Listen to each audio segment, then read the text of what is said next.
여러분 안녕하십니까? 정인국 사학과의 닥터 데이비드 청입니다. 이 코로나에 대해서는 어, 정말 시간이 갈수록 자꾸 어, 새로운 사실들이 많이 알려지고 있습니다. 이 코로나19가 정말 미스터리입니다. 처음에는 우리가 사회적 거리를 6피트를 한 2미터 정도만 거리를 두면 우리가 안전할 것으로 생각했는데 최근 보고에 의하면 이 전파력이 약 13피트까지도 간다는 거죠. 그러니까 한 4미터 이상을 전파력을 갖고 있다는 겁니다. 그리고 신발에도 모두 들어와서 그것이 또 감염이 될 수가 있고 또 이 에이즈처럼 이 코로나19가 T셀에 영향을 줘서 이 면역 체계를 공격한다는 것이죠. 이렇게 해서 여러 가지 새로운 사실들이 이 코로나19에 대한 것이 많이 밝혀지고 있습니다. 그래서 초기에는 우리가 열을 지어서 열만 없으면 공항을 통과하고 이렇게 했었는데 이것은 정말 지금 생각하면 아주 어리석은 방역이었습니다. 완전히 다 빈틈이 너무나 많은 그런 방역이었죠. 그래서 지금 보면 증세가 없이 이렇게도 감염을 일으키는 그런 사람들이 많이 있다는 거죠. 처음에는 이것이 전염이 사람에게서 사람에게 옮겨질까 이런까지도 의심을 했었는데 지금은 그걸 의심한 사람이 아무도 없죠.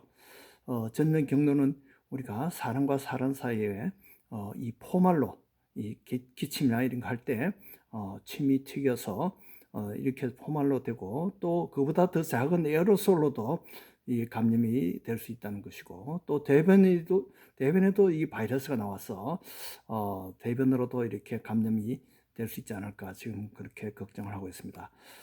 이렇게 지금까지 나온 것을 이렇게 종합해 보면 이 코로나 코비드 19가 대개 한 8가지 얼굴을 갖고 있어요. 그래서 이 모두가 우리에게 전파 위협이 됩니다.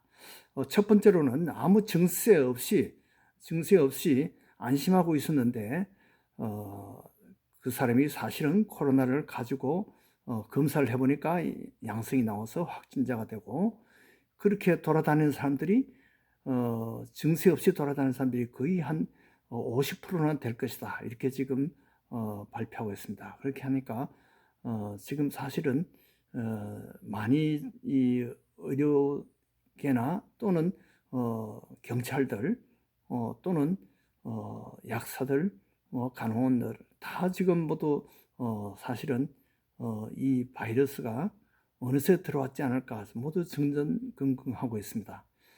그래서 증세가 없이 그렇게 무증상이 있는 사람들이 50%나 되고 또 가벼운 감기로 그냥 하루 이틀 그냥 아프다가 마는 그런 사람도 있습니다. 또 이렇게 환자에 따라서는 특별히 심하게 아프진 않은데 몸살같이 미열과 이렇게 근육통 이런 것이 한 2주씩 때로는 한 4주까지 이렇게 가는 사람이 있어요.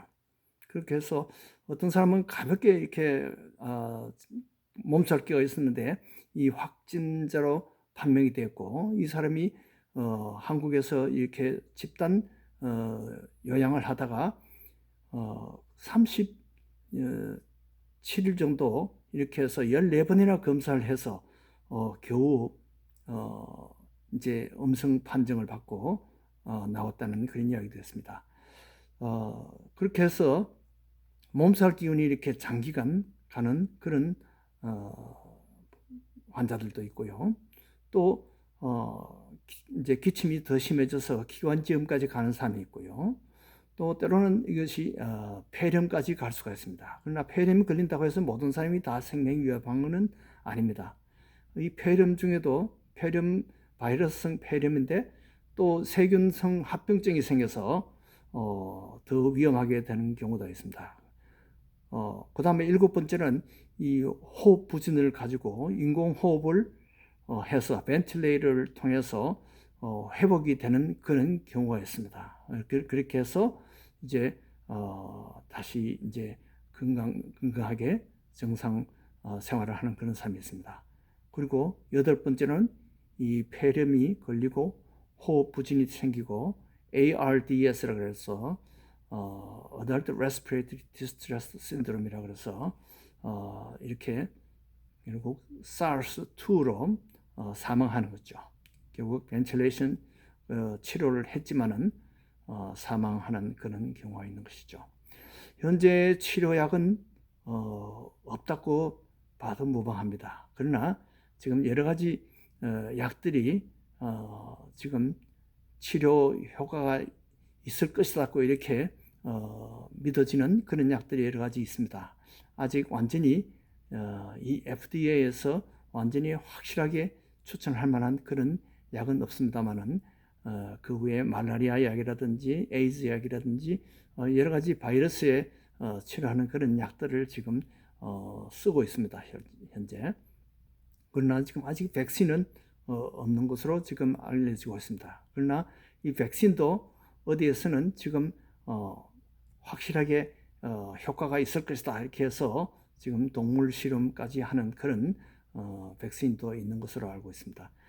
근데 이렇게 치료약도 제대로 없고 백신도 없는 경우에 우리가 가장 할 수 있는 것은 최선의 방법이 바로 예방이 최고의 치료입니다.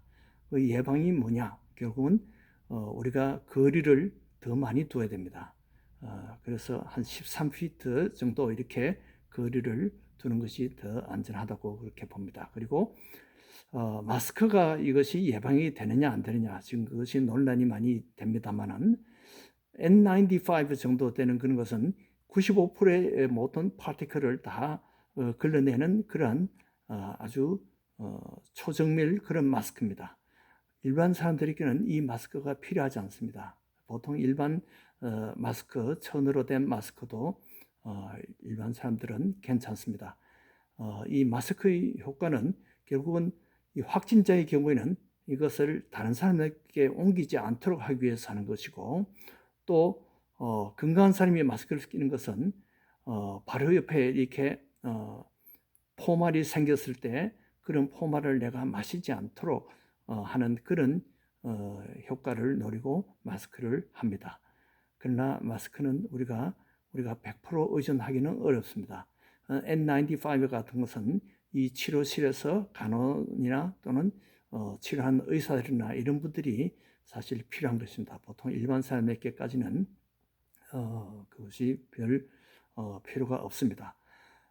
그리고 이제 자주 씻는 것이 중요합니다. 이 손에서 우리가 이 바이러스가 들어올 수 있는 것이 코로 들어오든지 눈으로 들어오든지 입으로 들어오든지 이렇게 해서 우리가 손을 이런 점막을 만지지 않아야 됩니다. 그리고 자주 씻는 것이 좋고 20초 내지 30초 정도 이렇게 비누로 씻는 것이 좋습니다. 그리고 양성 확인이 된 사람들은 자가 격리를 해야 됩니다. 얼마 동안 자가 격리를 해야 되느냐? 보통 한 2주 정도 지나면 증세가 나타나든지 낫든지 그렇게 되는데 때로는 이것이 5주까지 가는 그런 사람도 있습니다. 그렇기 때문에 가장 좋은 것은 음성 판정을 2번 이렇게 받은 사람들은 완치됐다고 그렇게 봐도 됩니다. 그러나 이 검사가 또 정확하지가 못해서 때로는 음성이 되었던 사람들이 다 나았다고 판정을 받았는데 나중에 또 양성이 되는 사람이 있고 그렇게 해서 또 죽은 사람도 있습니다. 이렇게 코로나19는 정말 미스테리한 그런 점이 많습니다. 이것을 가만히 보면 옛날에 우리가 무서워했던 문둥병과 비슷합니다. 문둥병이 가진 사람들은 부정하다 그리고 다른 사람들을 피해 다녀야 되죠. 지금도 이 코로나19를 가진 사람들은 이 부정한 것처럼 다른 사람에게 피해야 됩니다. 옛날에는 이 문둥병, 나병을 죄를 상징하는 것으로 생각했습니다. 사실은 우리 모든 사람은 다 이 죄를 갖고 있습니다. 이 죄를 해결할 수 있는 분은 예수님의 십자가밖에 없습니다. 여러분들도 예수 믿고 예수 십자가를 통해서 이 죄 문제를 해결하시고 우리가 양육간의 강건한 보호를 받기를 축복합니다. 안녕히 계십시오.